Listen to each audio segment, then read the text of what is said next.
hajnalban a szovjet csapatok támadást indítottak fővárosunk ellen, azzal a nyilvánvaló szándékkal, hogy megdöntsék a törvényes magyar demokratikus kormányt. Csapataink harcban állnak.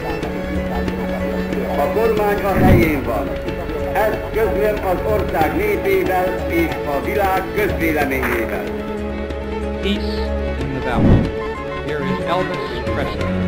A Magyar Szabadságharcos Rádió utolsó felhívását intézi a szabad világhoz. Világ népei! Az 1000 éves Magyarország őrtornyain kezdenek kihújni az utolsó lángok.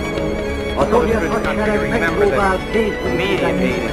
Páncélókai tárgyunk Magyarországon dübörögnek át. Lehet, hogy most szólal meg utoljára az utolsó szabad magyar nép. Világ népei! Hallgassatok meg! Segítsetek! Ne tanácssal, ne szavakkal, hanem tettel! Ott kihújnak, óráról órára sötétettek lesznek az árnyak Magyarország felett. Halljátok meg kiáltásunkat! Nyújtsatok testvéri kezet! Mentsetek meg! Segítség! Segítség! SOS!